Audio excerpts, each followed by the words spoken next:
Hello and welcome to this week's video on My Hero Academia. This week I'm reviewing the final episode of Volume 2 of Vigilantes. You know the rules and so do I. Let me know what you thought about it in the comment section down below and you will be read out in next week's show. While you're there, be sure to like, favorite, subscribe, click the button, do all the YouTube stuff that YouTube wants you to, because YouTube is an increasingly scary place for small content creators. Support your local small content creator today. It will do them a power of good. And a big thank you to all of you who have liked and subscribed on the previous video. It truly does me a power of good. And now we get on to what we always do when we start at the start of one of these reviews, which is start out with the positives. And I have to say, happy end of volume, everyone! Thus far, the longest and strongest thus far. Though with that said, we're only 2 volumes in, and I might well do a volume review video next week. Well, I say may, I probably will end up doing so because the last one got pretty good reviews. With that said, however, let us get into the headlines for this week's review, and I have to say that it was a fun, action-filled episode.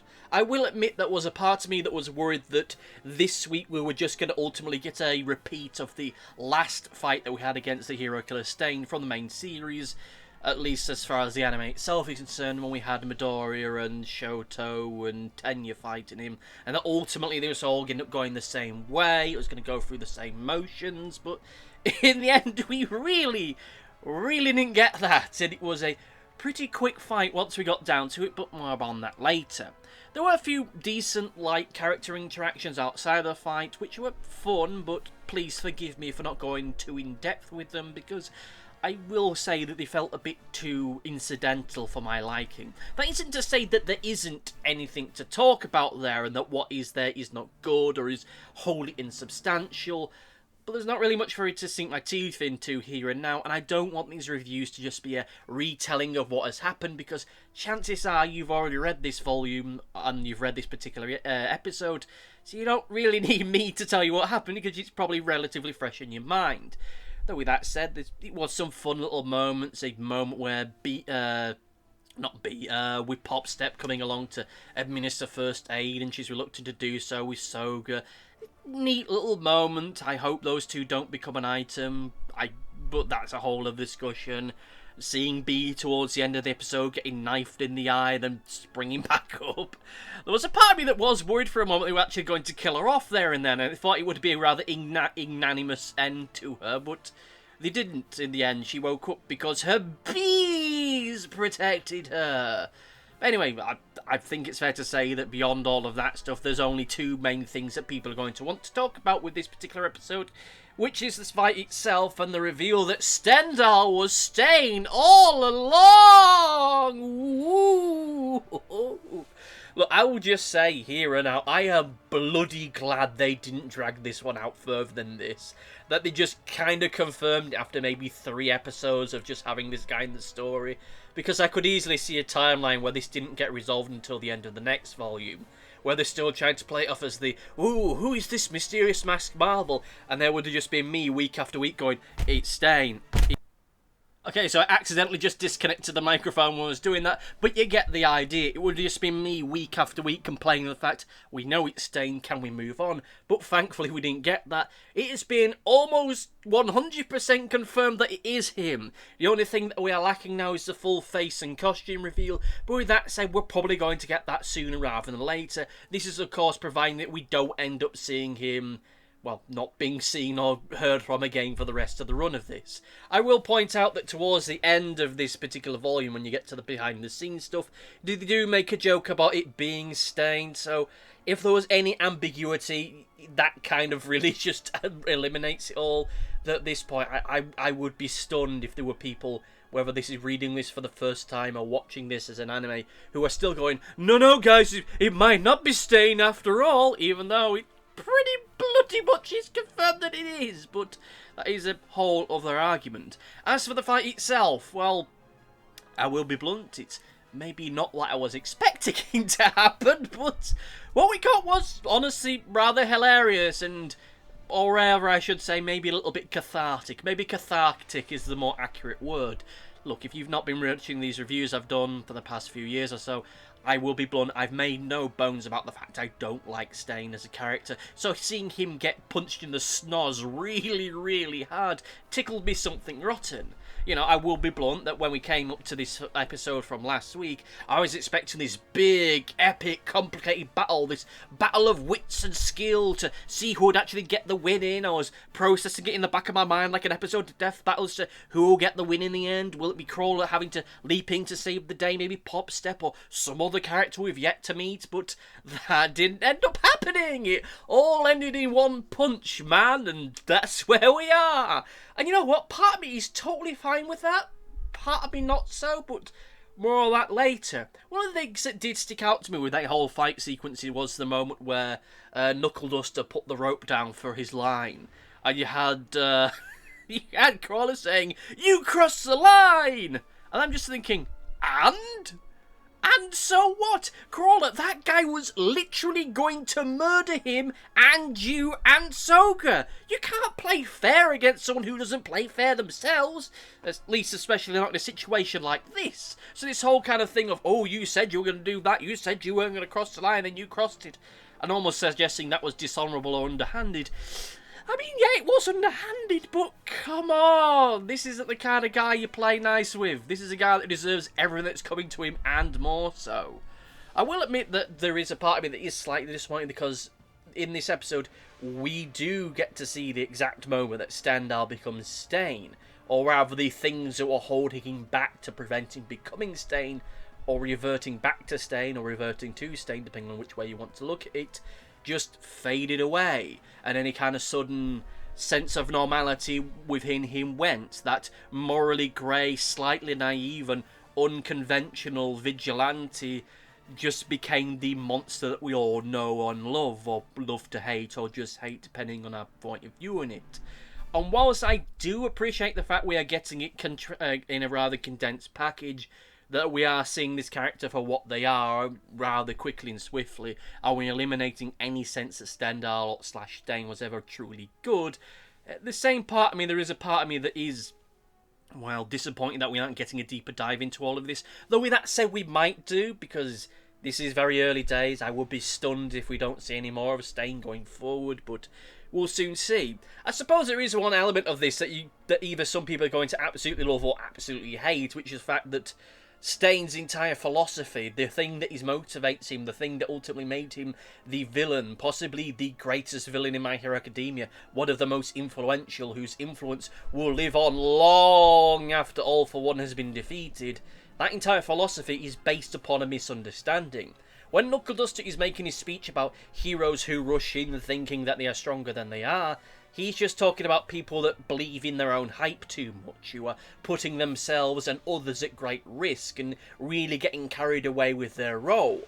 And Stain interrupts that as they're being heroes that are pretending to be heroes when they really aren't, which isn't really the same thing. Knuckle Duster is talking about a very reckless thing. It's like the whole hero cop mentality. It's the have a go hero mentality. Someone sees something going down, thus they get involved and they try to save the day, which is something that law enforcement just discourages people from doing, because whilst you think you might be helping by stopping this robbery in your local supermarket, you might be making things worse, if not getting yourself killed. And this is the same thing here. When Knuckle Duster he's talking about heroes that believe too much in the I am Mega Man and I'm going to save the day. Oh no, that guy has a gun. Oh dear, what have I done?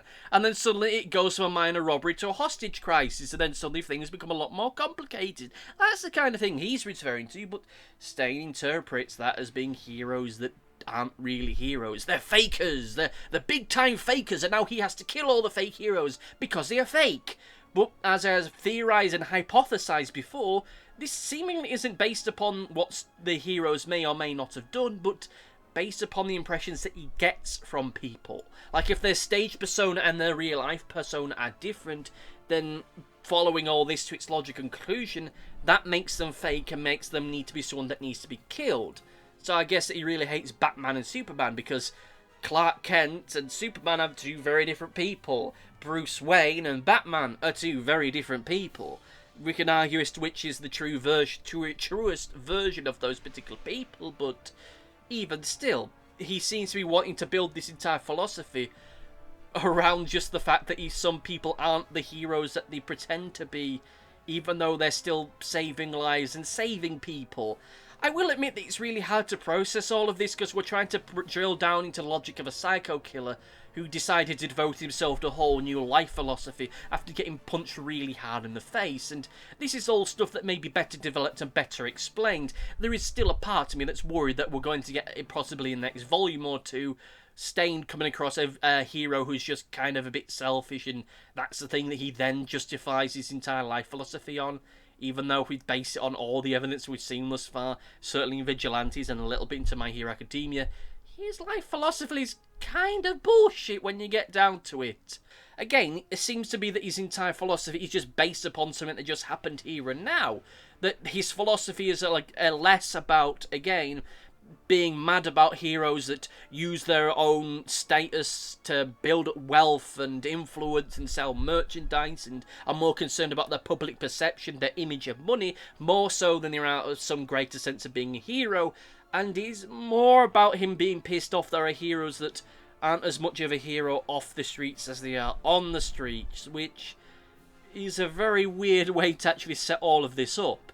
And it's made all the more maddening by the fact that this is a philosophy that will be known only to him, and he's punishing people for not following his life philosophy, even though they don't know that they are not following his life philosophy.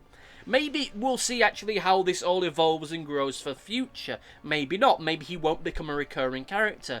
But I have a feeling that we might end up seeing him again, at least time to time, or get him referenced here and there. There's a part of me that worries that we are going to end up seeing him next season, which will be the way that they justify his kind of batshit philosophy.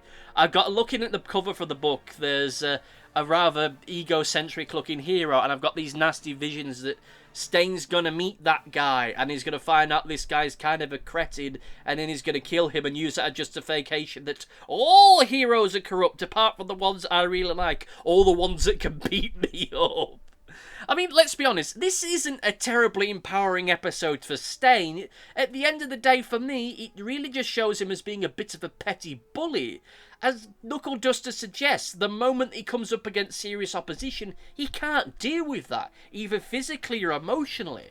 And because of that, we see him crack, and then we has this crisis that quote-unquote creates Stain. We see this in how his font changes, how his persona changes too, and in how he goes from a morally grey character to a far darker one.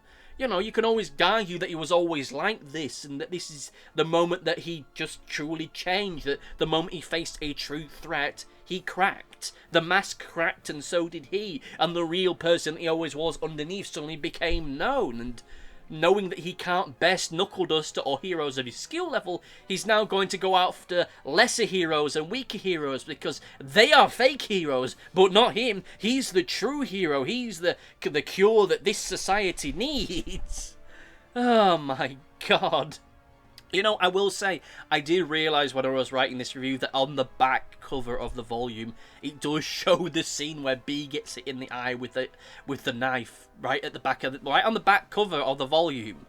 I mean, it's a bit stylised and hard to see, but it's still there, which kind of feels like a major spoiler, but still, it's something I didn't notice at the time, and now I only notice it now.